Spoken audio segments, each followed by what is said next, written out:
Since Pobelter used to coach me a bit on Team Liquid, you know, he should have a huge advantage because he basically knows everything about how I play, so it's doomed. No, but I actually think Pobelter is a decent mid laner. I think he's been slumping a bit lately, maybe. Just this whole season hasn't played that well, but I think I actually think he can play a lot better than what people give him credit for or expect. So I think if he has a good game, then he's actually a pretty decent mid laner. So should be fun. I always love the way that Jensen trash talks people. He gives a little with one hand, and then he just smashes your face in the pie. Yeah, you know, he's good. He's decent. You know, been playing kind of bad for most of the year. Like, oh my goodness. So funny, though. I do like that we have, you know, a couple of Team Liquid alumni, you know, in this game on CLG, though, Pastry. Not just Pobelter in the mid lane, Broxa, of course, as well.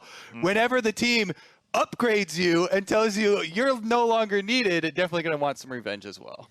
Well, you know, despite being eliminated from the postseason picture, CLG are still showing some signs of life despite all this. And as we heard from Jensen himself, it is doomed. So perhaps some good news here up against Team Liquid.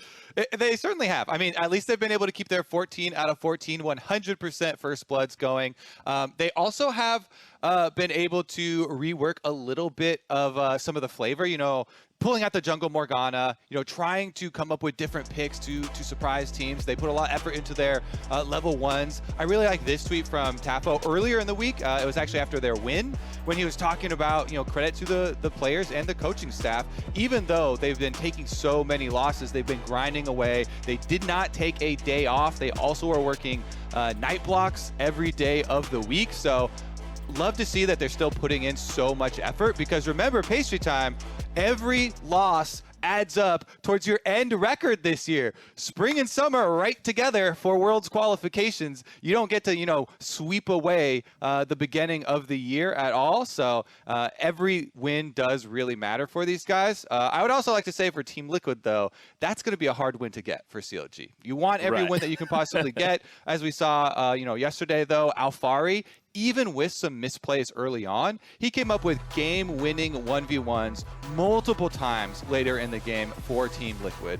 Despite early pressure that was given, he got this huge shutdown on Perks to get a bunch of gold in the Cloud9 match, and then we got to see him 1v1 the other solo laner. Not on screen, but he just went in a late game high pressure situation. Gnar going to attack the gangplank in the level 1, nails him with the ultimate, full combo, and him killing off Fudge here, following with the flash, then being able to teleport to the rest of the team and win that team fight for them as well. Get the Baron is exactly what brought Team Liquid back in this game, got them the victory. So, you know, this squad, TL, they were built to win the championship, to contend for the top of the LCS, and despite racking up a decent amount of losses themselves, they have once again been looking extremely powerful here, kind of ramping up into this game versus CLG.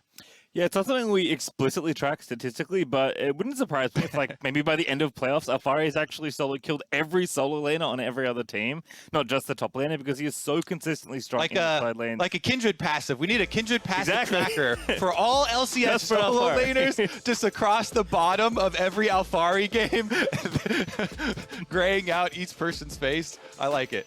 Yeah, he's not looking good so far. We'll see what happens here in the draft. TL over on the blue side, CLG up to bat on the red. Aurelia gonna get banned away here, so kind of smells like early pick Gnar on the Team Liquid side.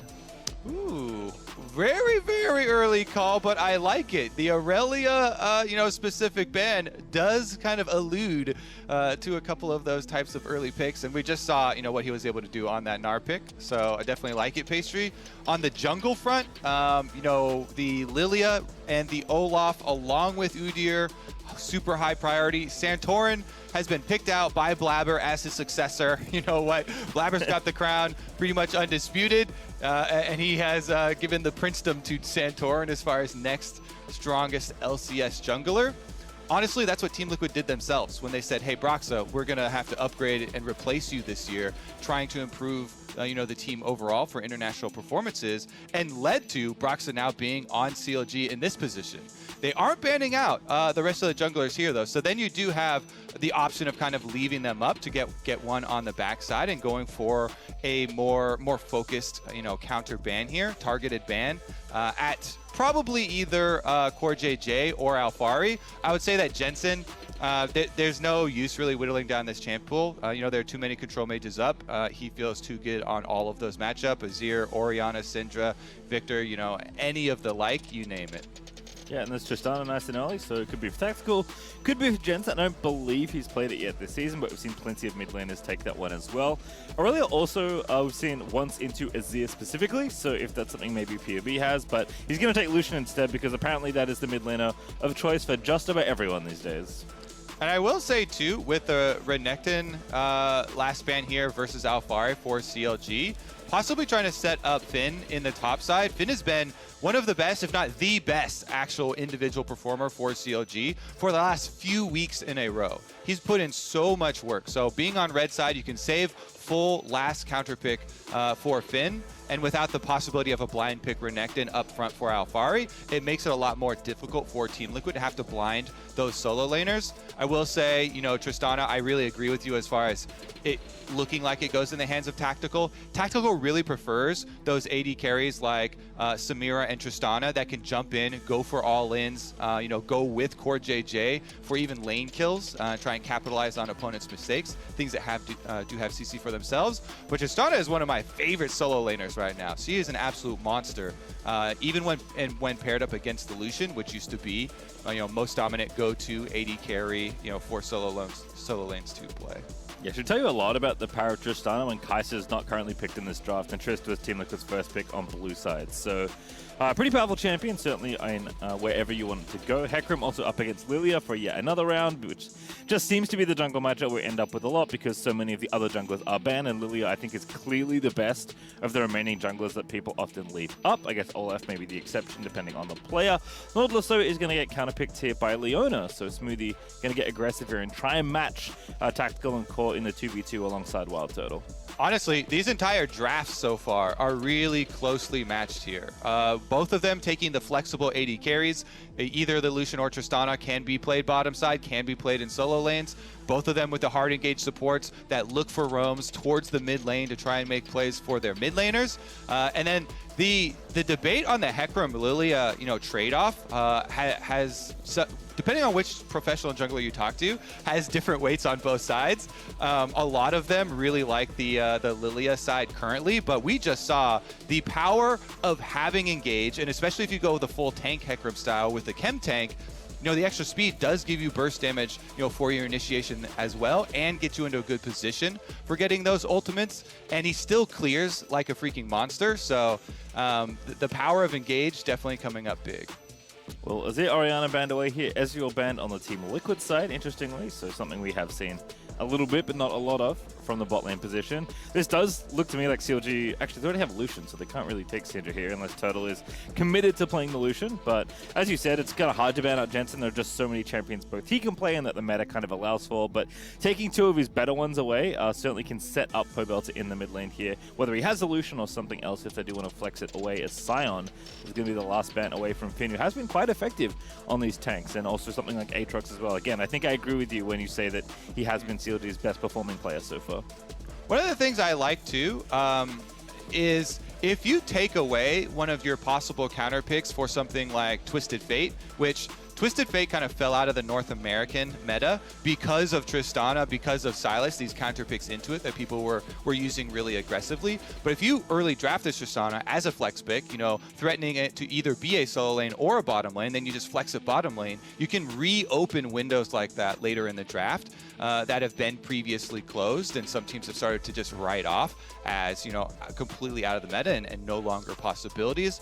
But as more expected with a traditional pick here for Jensen, the Syndra, you bet away the Ori Azir. Guess what? Syndra is next.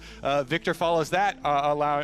Write down your list of control mages. They just nab that one right up, and Alphari onto his gangplank. Yeah, blind GP really good here.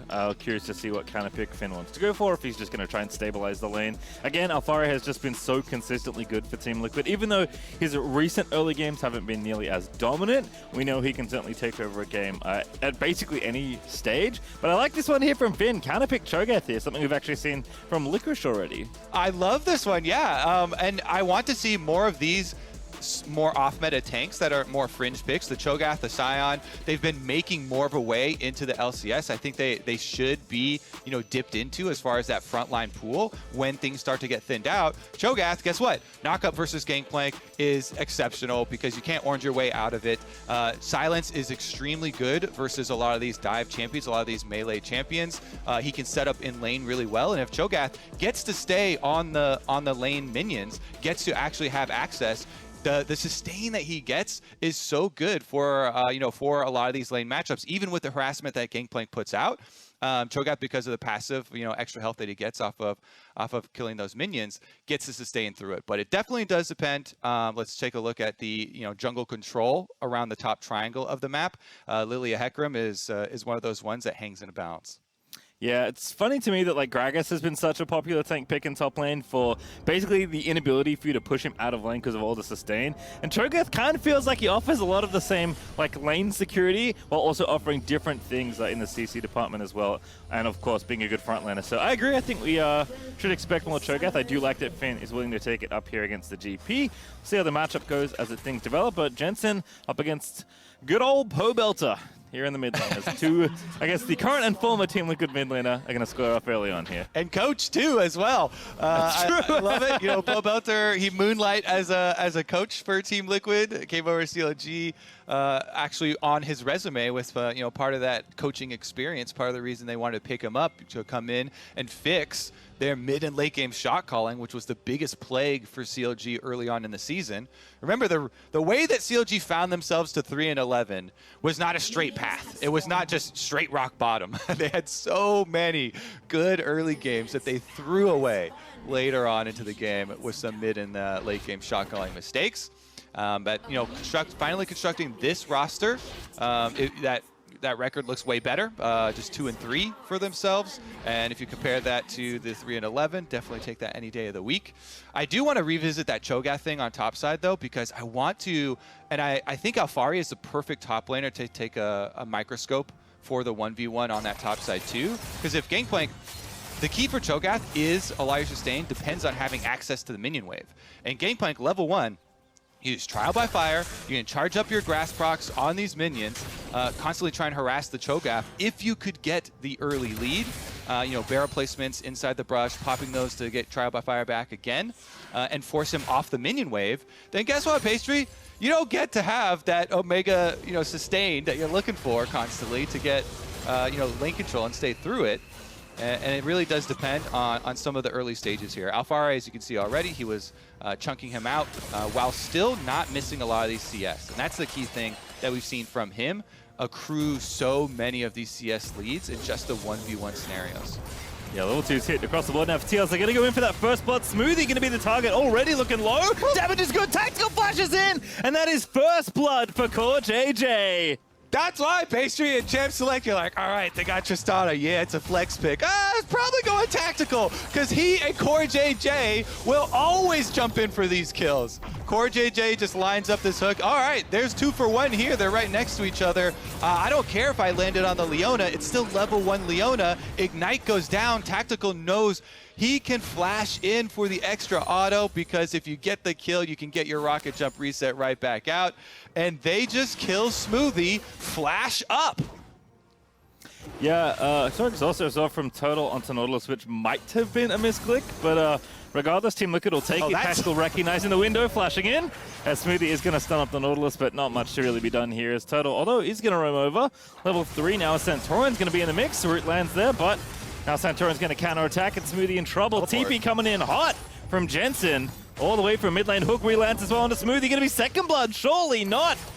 As Smoothie now roaming the wrong way as Tactical's looking for yet another kill. Nice flash though as Smoothie will escape this time.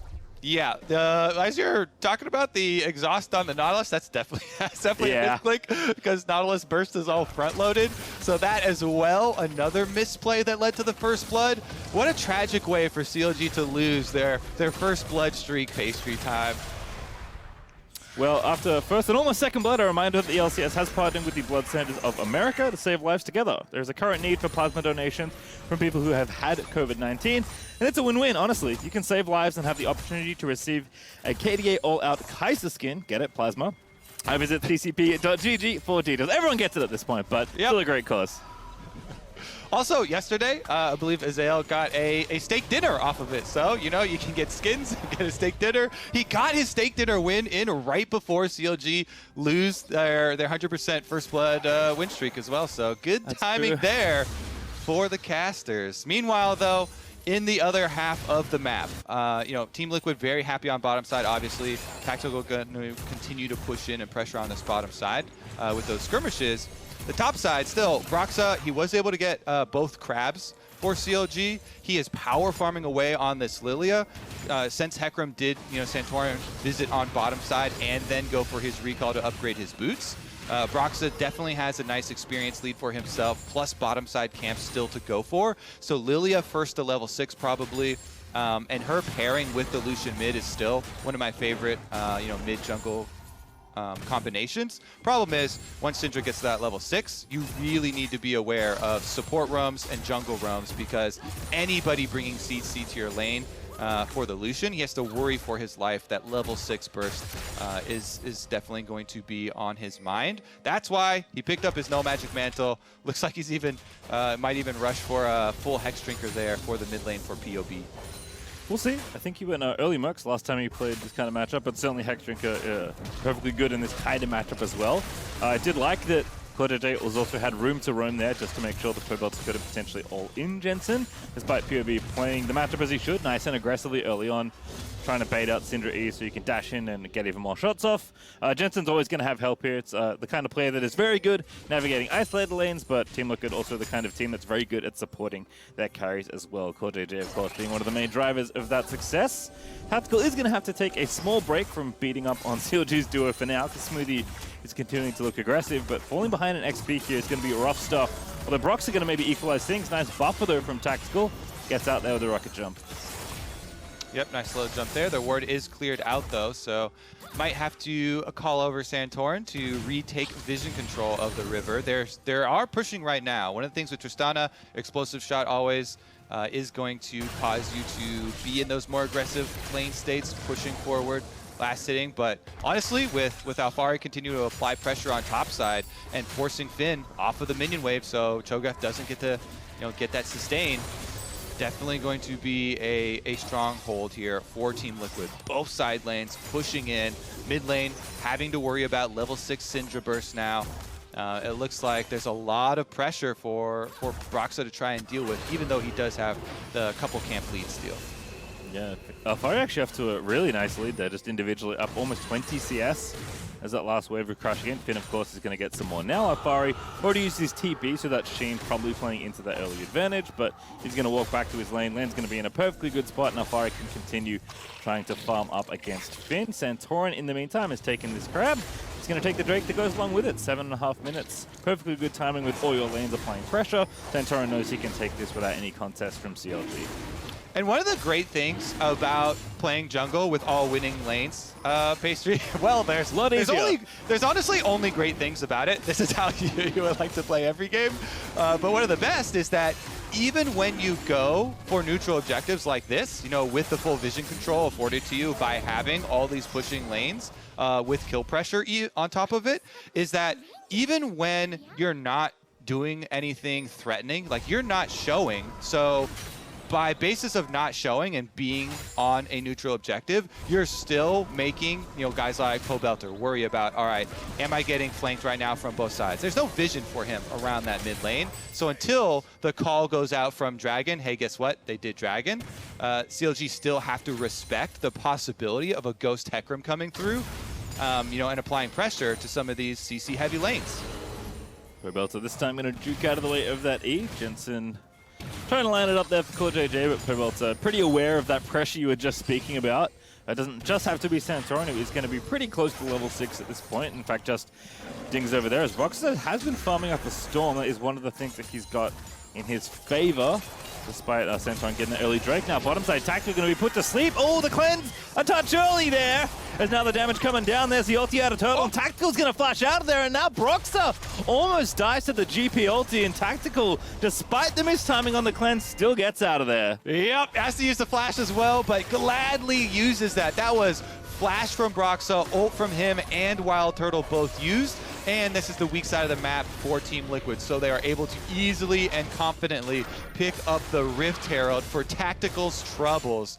That has been a guy for the side of Team Liquid that has, had some recent struggles. They talked about a little bit of burnout. He was getting picked off a decent amount in some of their mid-game rotations, but they're able to escape even 3 members of CLG in the attempted game. Oh, Santorin even stealing away the big Raptor from Broxah, so going to lower that jungle farm difference by a decent amount as Core and Tactical do return to lane. Looks like a base there for Turtle and Smoothie as Broxah, again, is still farming things up, but as you mentioned, Santorin did grab that Herald, so Alfari's lane looking like a decent place to maybe drop that in the next few minutes and collect those that plate gold, because again, Alfari is just doing such a good job of controlling this lane and keeping Finn off the wave as long as he possibly can in this 1v1, which has been completely isolated for this first 10 minutes. Yep, definitely a sad Void monster up there. Cho'Gath, when you don't get to have access to the wave, look at him, he's like, please, may I come less at this minion? Alfari says, fine, if you take a Q to the face and grasp proc, then you may eat a little bit. But he's definitely going to be starving up there. You can see with the gold total already, Alfari is right up there, but his teammate Tactical with the first blood cash-in was previously right above him.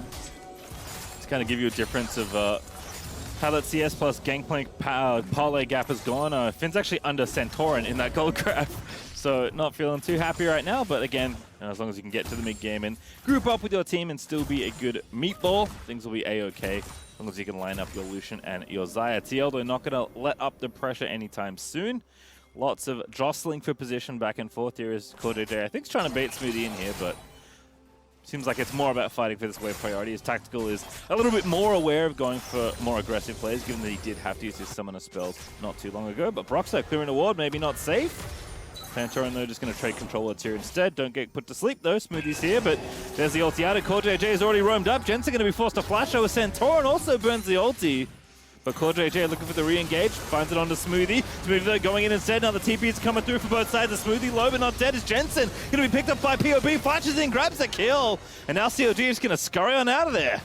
Yeah, Tactical is not able to have any influence, and now Alfari caught in transition. Alfari in a 1v5, can't get out of this one. Who's the kill going to? It's Finn, who finally gets some revenge.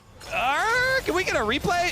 Basic time, how did we find Alfari here? We are definitely wondering what led to this moment where he is inside the entire CLG team. Looked like he was on the minion wave up there, but just did not respect the engage from CLG, and this comes after a good disengage by Santorin. You use the Hecarim ultimate, Unstoppable, to deny Lilia ultimate every single time away, but on the outside, Pobelter is able to flash in, they pick up the kill, and then Alfari was coming around for the flank. All of a sudden, with that slow landed on him, really good follow-up here from Smoothie right after he eats the oranges, hits him with the E. Even with the flash, can't get out and away from CLG, so they start their own little snowball trying to get back into this game. Couple of kills picked up for CLG. Time for Team Liquid to reset before Dragon, though. After those kill timers expire, everybody reviving. CoreJJ working with Tactical to try and regain some vision control over this river. They do have Syndra as well as Nautilus. Very good for trying to punish any face checking. Really good line stuns if you try and go through a jungle corridor. Those are two of the most devastating. You just throw your Syndra stun through, gets multiple people, and then Nautilus ultimate somebody in the back. So that also will get multiple people. Oh, Alfari now, once again, going to be put up in a 1v2. Pops the ulti to escape. Knockup's not going to land. Very nice footwork there from Alfari to avoid it. But now Smoothie going to follow up here. No, does have ulti actually, but oranges were not committed, so Alfari can just walk on out of there. Yeah, maybe if Broxa had early committed his ult just to get the oranges out from Alfari, make him use those and posture around long enough for Smoothie to get in range, then he could try and hit the ultimate from long range and follow up. But definitely a risky one. I have to say though, they have been very liberal with their ult usage thus far, so worth a shot. 2 dragons though stacked up for Team Liquid. 4 minutes here on the clock for CLG. Even though they have been able to regain some gold for themselves with these extra kills, it's still looking a little difficult as far as entering this dragon area, because bottom tower was the tower taken by Team Liquid. That's why they still hold their gold lead, and that's the one with these minions pushing up, giving them the extra, kind of minion vision down through the lane, allowing them a lot more, setup here for Team Liquid. Oh, POB is the one tasked with pushing out the long lane, but going to be safe for now as Smoothie is busy getting a bit of vision over to that side. Top side actually still has the Triss there, so Tactical can take this tower out pretty aggressively. In fact, it's not dead yet, but won't take too long with Tristana there alongside the GP and the Nautilus. Turtle is busy also counter-pushing here in mid, as the teams are basically just accepting the sides of the map they've chosen to play for right now, and it does seem like CLG just wanting to trade more than anything else. So gold lead staying pretty close, but it'll go up a little bit on either side as Tactical will indeed finish up that top out of it. POB, not too much extra work needed to trade here on bottom side. But because Tristana pushes quicker, explosive shot on the tower, they get it first, so they're going to get first move. Rift Herald is number 2 is going to spawn now as well, and Team Liquid, they've got plenty of time. 3 minutes before Dragon. That's enough time to get Rift Herald number 2, pressure on mid, even use Rift Herald number 2 on mid. Then you open up the entire jungle of CLG to warding, since you've taken out all outer turrets, and that allows them to lay the entire pathway towards Dragon number 3, the soul point Dragon for themselves, without having to take so much risk. Yeah, TL happy to trade, honestly. Santorin going to finish off this Rift Herald. So they already have the 2 dragons. They'll take the top half of the map they already had and continue to get the only remaining objective that either team could really play for, as Team Liquid have just done such a good job of keeping control here in the early game. Tactical is isolated currently in the top lane, but I think has learnt his lesson from last time. Is going to back off early here, as we know Smoothie is roaming up, and I think Tactical senses that he's not all that safe right now with just POB showing in the lane. Yeah, POB on Lucian and split pushing was not a good story earlier this weekend, Pastry. However, he has made a couple small adjustments. He does have the teleport this time around instead of the ignite. He also has Smoothie hovering him this time around. So you've got a little babysitter in the side lane when you're trying to push up side lane. That definitely helps, because, man, he was picked off so many times in their previous game. Now even backing off before they get up to the turret. So some adjustments here for CLG. That's what you like to see, even though they are eliminated. Looking at improvements. Looks like Jensen decides, I'll save that blue buff for later. I'm going to say that was intentional. It was just like, all right, you can live for now, blue buff. I want a longer duration of it for the dragon fight. Because if you take it now, it's going to be close to expiry there for the dragon fight. Wants a full duration. Did also see this mending wave as well, so perhaps realizing that he wants to take the value he might miss as Brock. I mean, it was about to die. All right, well, there's Drowsy now. Ulti lands in for Smoothie, and Jensen's just dead. POB slips in for the last hit, but can CLG get more? CoreJJ forced to flash out of there, and CLG, it's just one, but it's a good one. It's a 5-head Pastry time. You see, Jensen foresaw his own death, and he said, you know what? I'm not going to do the last 50 damage to this blue buff because I'm about to lose my own life. Don't want to give it over to CLG. Now, though, he's going to respawn, not have much time to go over to the blue and get it for this dragon fight. He does have teleport, so they could, if they really wanted to, make that commitment, but it does hinder Team Liquid's earlier game plan. Rebelta also with his own TP, finishes off the top tower and knows he can still make it in time for this Drake fight, although Jensen is up and available, as you mentioned, with his own teleport, so just going to go ahead and scoop up that wave. Mid lane Herald is dropped because Team Liquid are trying to find some pressure here because they want to get to this Drake in 5 seconds, but CLG will take that out and see if they can get into the Dragon area to try and contest it. Looks like a 5v5 is on the horizon as Jensen TP's in. All right, watch out for this Cho'Gath. Gonna whiff, actually, no setup for that Q. Usually you want to land a slow before you go for these blind Cho'Gath Qs. You know, Smoothie and Finn, both the big setups here for CLG. Oh, but he gets hooked in.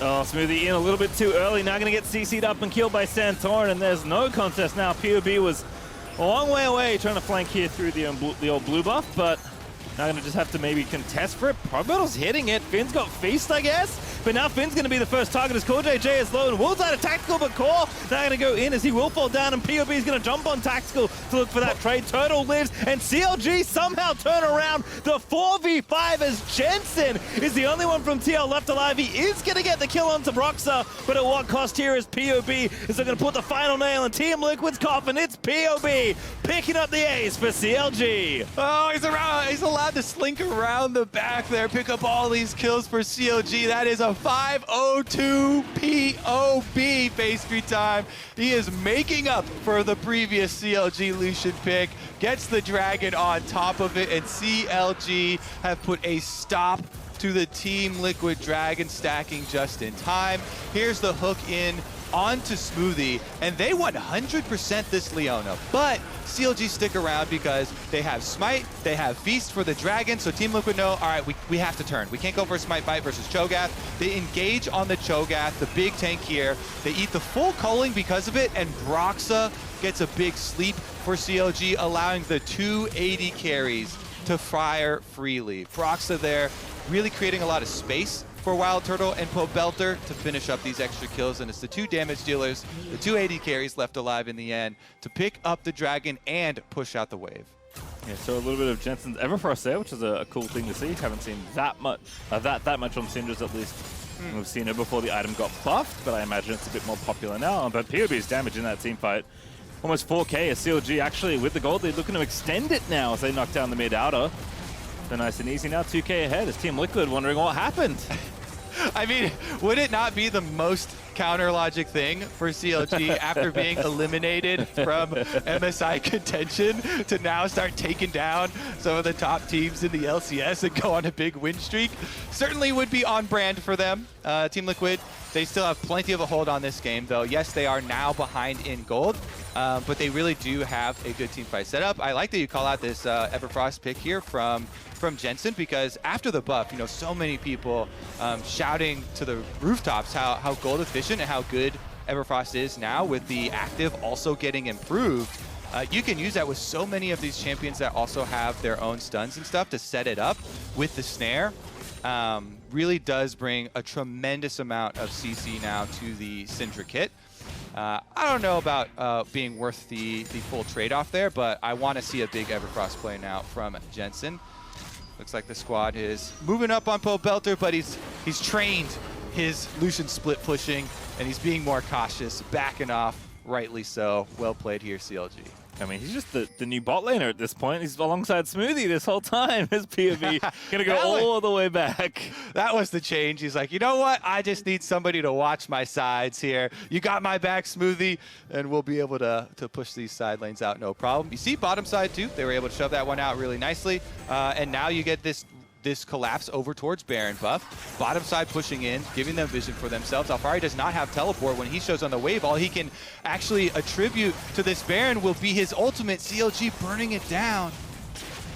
Really getting spotted. I don't think that tips off. They got it now, Pastry. Yeah, I mean, they've got Feast. Actually, they don't have Feast. Finn already used it or used it earlier, but it doesn't matter. Baron goes over. Team Liquid asleep at the wheel as CLG sneak the Baron away. How the turntables. Team Liquid have been so good with their macro. They had been on the rise, and leave it to CLG. What great setup.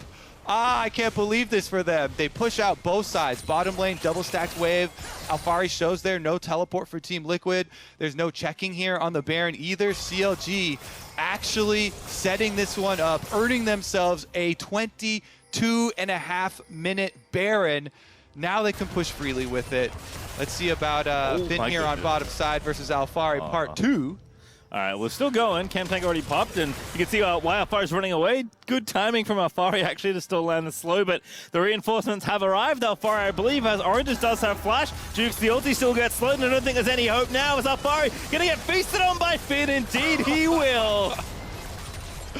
Oh, Cho'Gath here. True damage comes through. There's no life left for Alfari. He's going to go straight back, and that means they get to push immediately. Turtle actually, there's a wave coming. I want to see if they actually leave him bottom side to get this tower, since they actually sent Finn with his teleport back to top side to collect that wave. You still get your local gold healer. Wild Turtle can melt through this one. Mid is being controlled by Pobelter himself. And look at this transition through the jungle.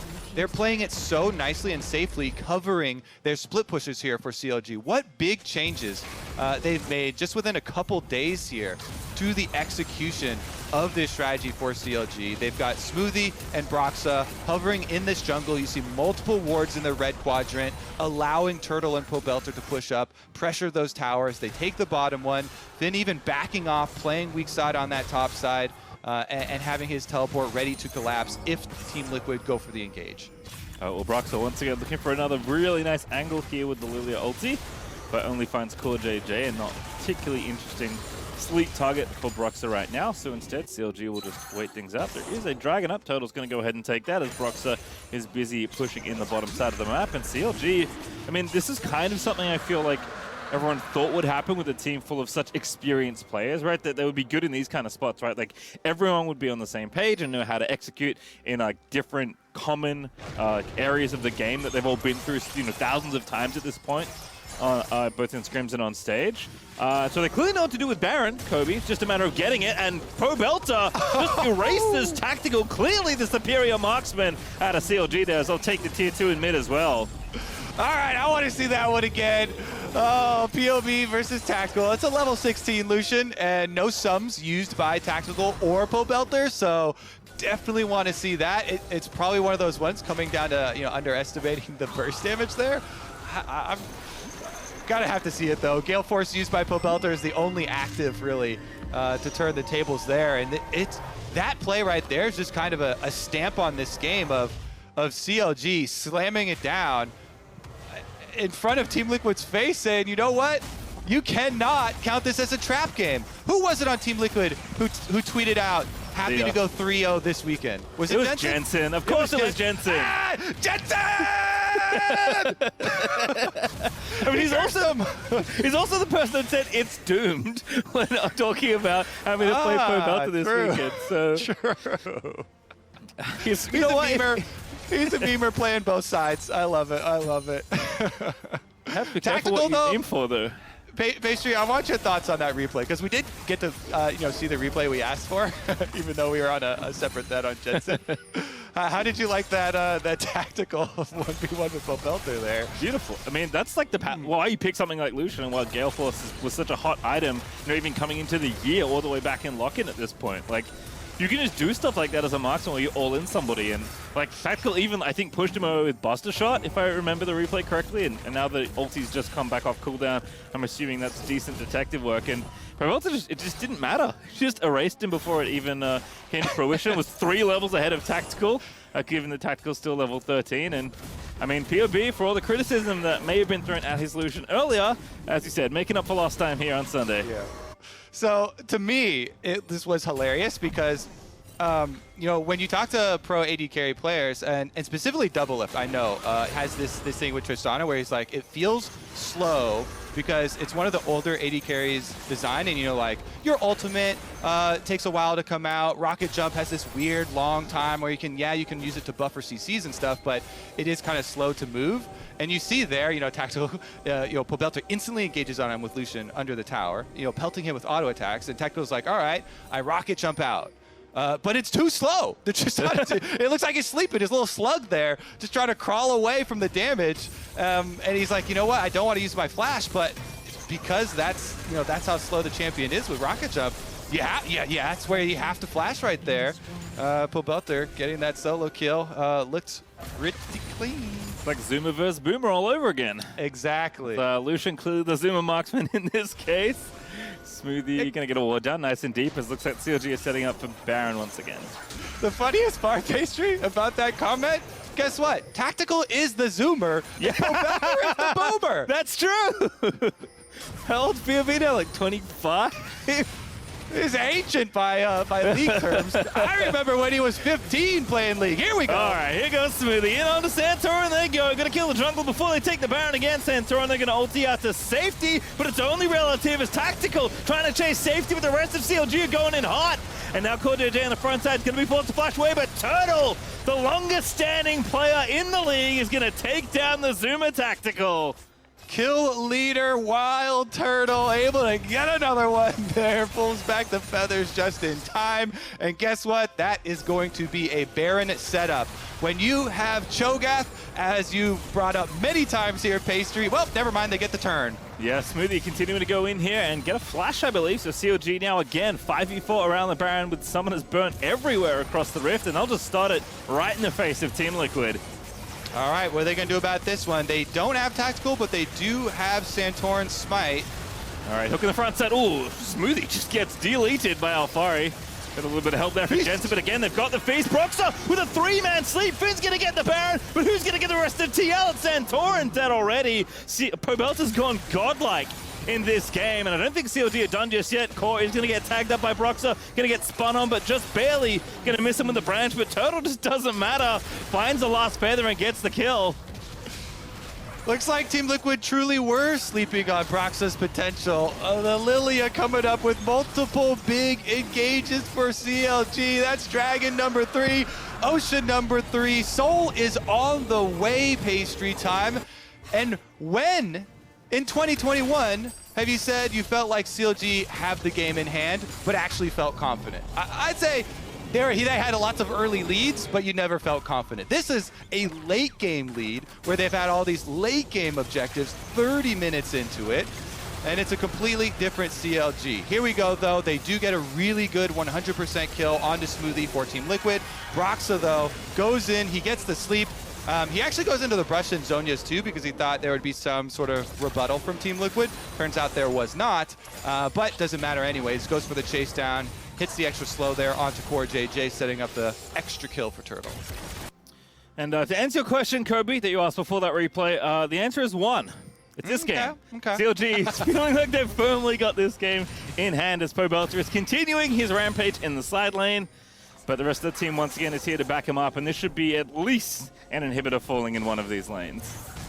All right, here we go. Team Liquid now. They've got to make the big comeback. They need the flank engage. They're going to sleep, though. Sleep again. Broxah just keeps finding his angles, and the front side is already melting with Pobelter gonna get blown to pieces, shut down by Alfari, and now Turtle forced to pop the Feather Storm, so Team Liquid not going to pursue, but CLG going to be tough to come back in for this siege. The Turtle wants to try and get some more damage done here, but has to be careful, and I think CLG recognize that with Pobelter dead, they just have to back away.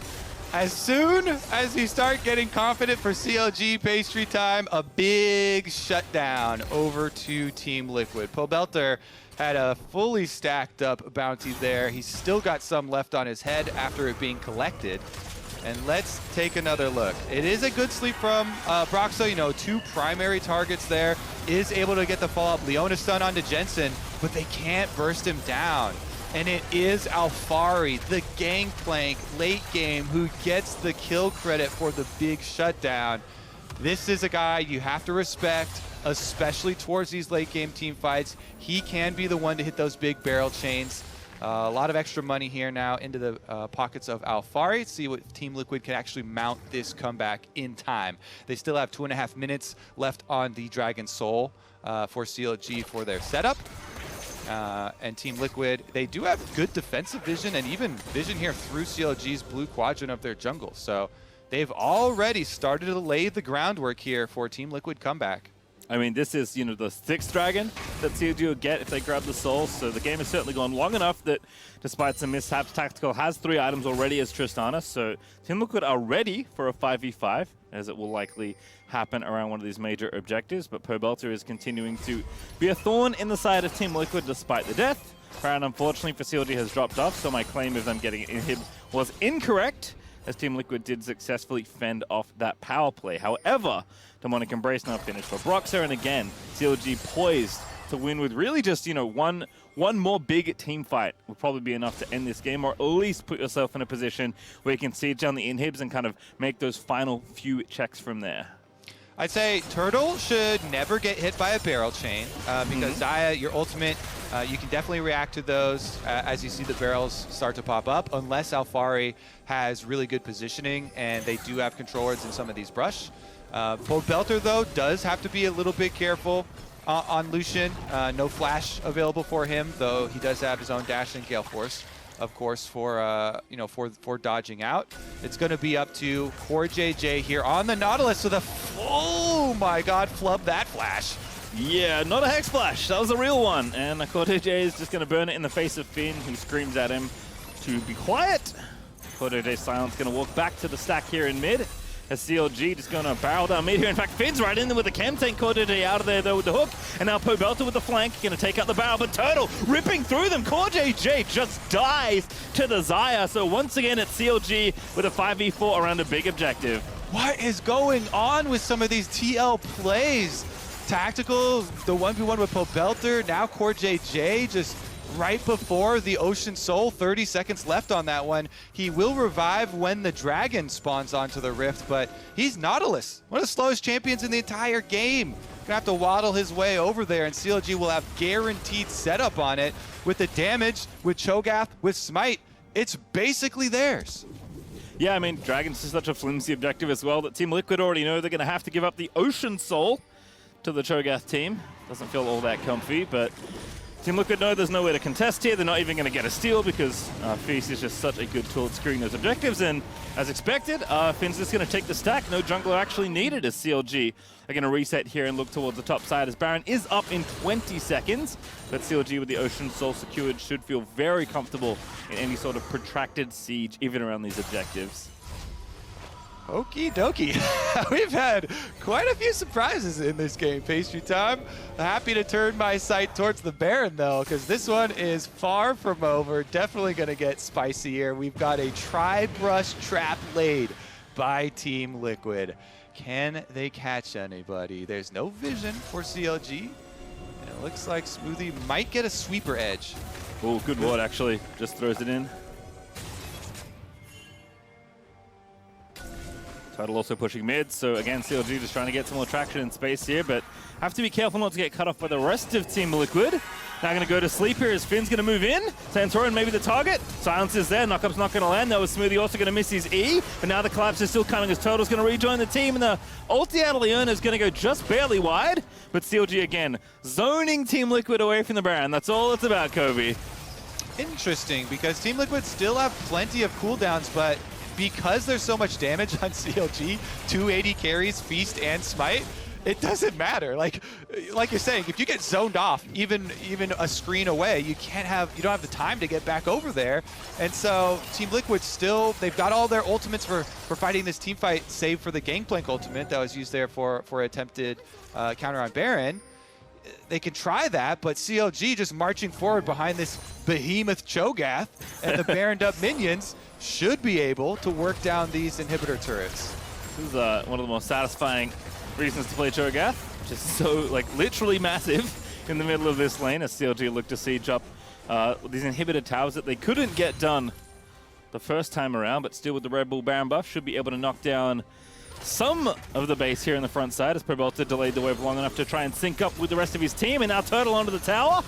That one's going to fall. CLG still moving in, though. Going to take out this inhib about as quickly as Pobelter backing off here. Team Liquid going to have to make their stand at some point, but decide not to fight for the mid inhib there. Jensen popping Everfrost, trying to pick up Broxy, but does not find him over the wall as Alphari's barrels, perhaps the thing to watch here. Yeah, and still no previous wounds here for Team Liquid versus the Ocean Soul, so CLG just brute force in. Ooh, CoreJJ going to find Finn, not the best target, but still damage is good. Tactical there. He's going to get some shots off, but again, as you said, Kobe, that Ocean Soul making this kind of siege so easy for CLG. Yeah, just tag something, do a little damage, you get your regen. Turtle On the tactical, getting aggressive. Now TP back in from Finn, decided to get the health bar back even quicker. And now zooming in with a home guard buff. Tactical, gonna go to sleep, and now Pavelta's diving in for the kill. They are gonna grab it. They take the tower down as well as Smoothie looking to lock up Santorum, but CLG streaming into the base as Core JJ finds Total there, but the Featherstorm is nice out of Total there. It looks like Team Liquid are just gonna have to watch their Nexus crumble. Finn flashes in for Alfari, looks to Sounds Jensen, misses it all, tanks up the towers, almost dead, but doesn't matter as Finn goes golden, and CLG are gonna take down the Nexus. No, not yet, Kobe. It's not over till it's over, but CLG gonna catch the wave and go back in. Jensen finds the stun on the POB, but it's not enough for Smoothie's gonna counter CC Alfari. Alfari gonna die. Jensen the only one left for the ace to be delivered over to CLG, and in only the way that CLG could, they'll beat up TL after they're out of playoff contention. Oh my goodness. Counter Logic Gaming have arrived. Pastry time. Really, my biggest takeaway, happiest thing to see for this game is the improvement in such little time from what we just saw for them in the first 2 days of this weekend. Those kinds of quickly implemented changes for a team is exactly what these teams that are, already eliminated from playoffs are looking for. For Golden Guardians and Nero, he had a whole video talking about it, what he wanted to see from the team, more aggressive plays, not backing down. CLG take this to another level, stomping on Team Liquid here with full mid and late game control. You really like to see this, because if the bottom of the standing of teams falls asleep, gets lackadaisical because they've been eliminated, then it kind of moves its way up. And we see things like Team Liquid, Jensen, he was joking, but tweeting out stuff like, happy to get the 3-0 weekend, overlooking these trap games of teams that are really underestimated. If these teams stand up and can really check all the guys that are tied for second place and looking for the top of the standings, this is what is going to sharpen the rest of the league. Absolutely, and Team Liquid not going to be tied for second after picking up the loss to CLG, who looked very much improved in a short time. But after the break, we got to have Riv talking with Pobelta in the Verizon post-game interview, so don't go too far.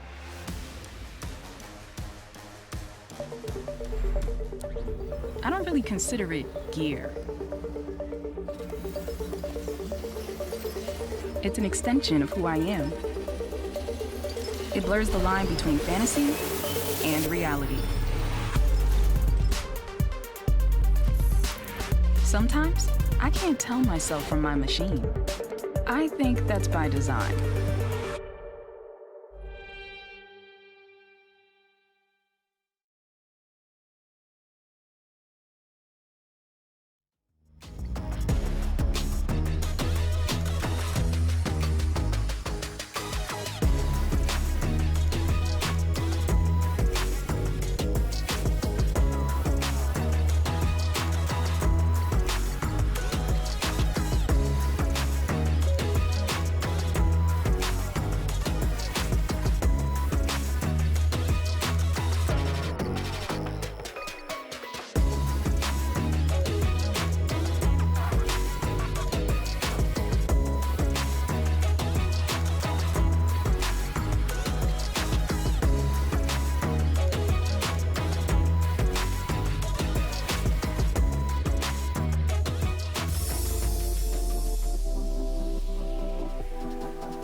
Welcome back to the Verizon postgame interview. I am joined by Counter Logic Gaming's Pole Belter. Yes, that's right.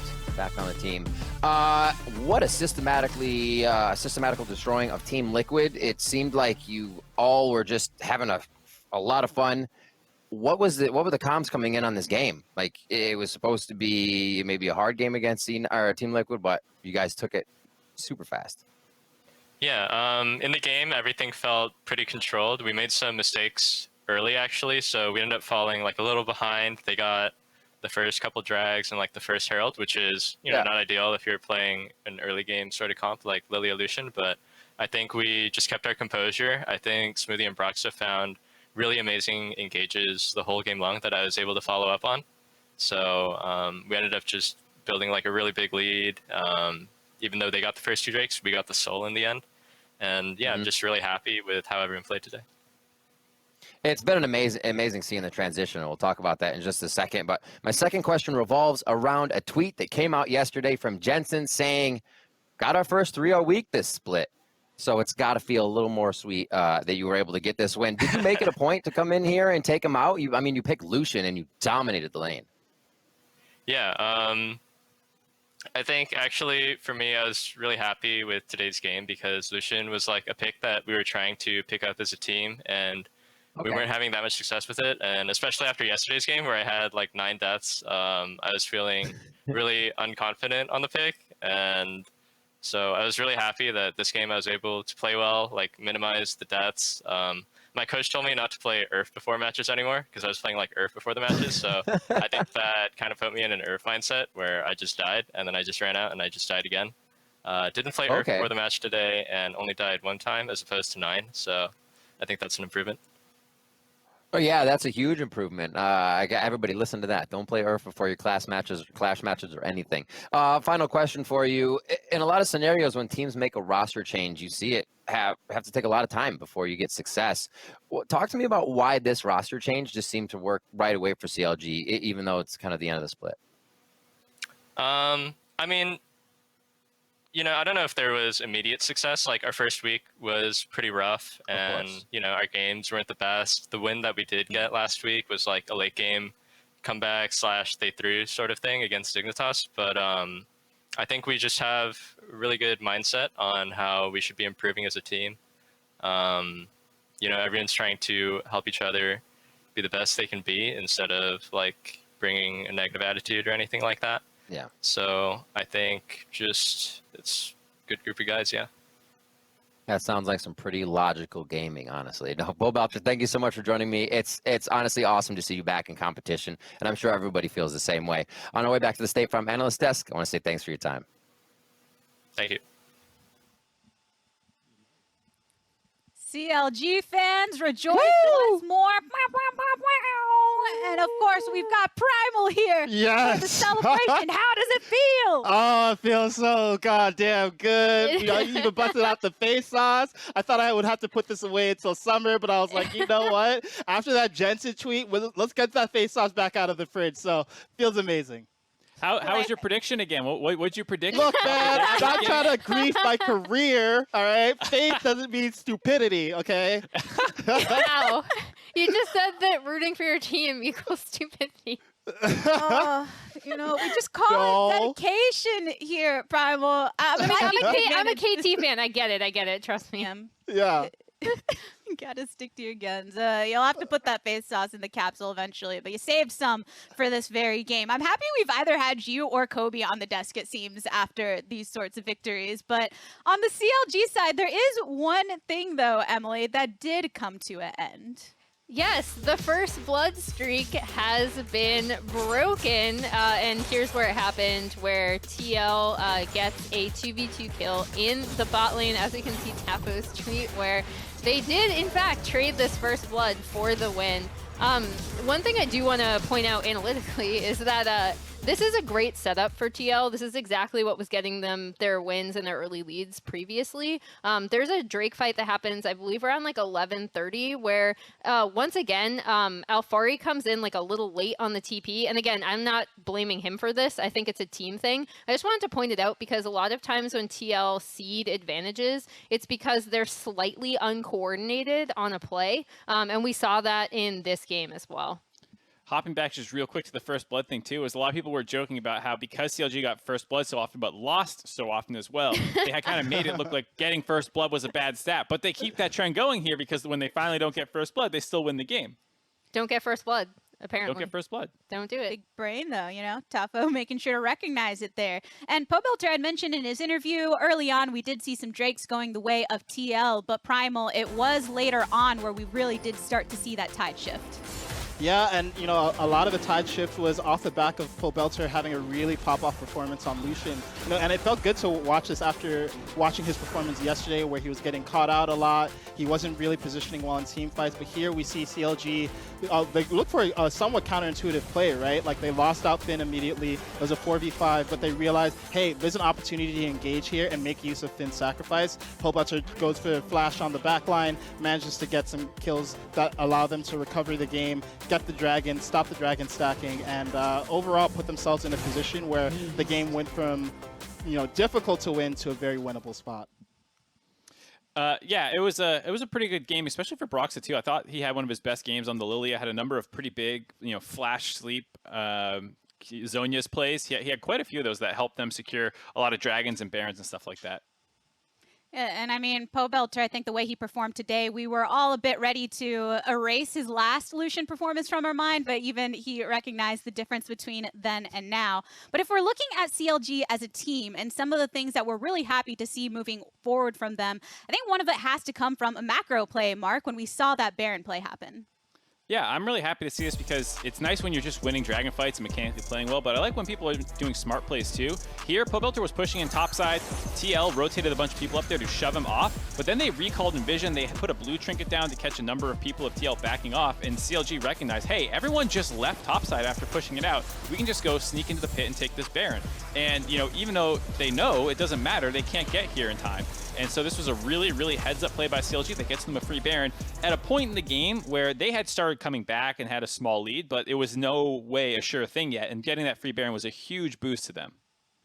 Yeah, and you know, this is a team of veterans, right? These are actually the kind of calls we expected all split, and it was kind of bizarre to watch them win early game and then fumble due to bad macro late game. So, of course, very in counter-logic fashion, they wait until they're eliminated to start doing what we expected from them earlier, but it's happening, and we should be happy for that. Well, and also we brought this up the other day in that these games still matter, right? Like, it's not like you can just say like, oh, we've been mathematically eliminated from the midseason showdown. You know, they can't let up. Like, the fact that they won this game actually could end up being really important when we get into summer and start looking at their record there when they've been together as a team for a lot longer. I do want to know, though, Primal, from here on out, do you start predicting CLG for every win so that you don't miss out on the celebration? I mean, I said TL's the favorite to win the split, and TL lost to CLG, so I guess CLG is the best now, so I'm going to predict him every game. Transitive property! Yeah. Exactly. Yes, you heard it here first, folks, but we are going to be returning soon enough for our final game of the day. It's Immortals and FlyQuest that are facing off. You don't want to miss it. Bangers all around today. We'll see you on the other side.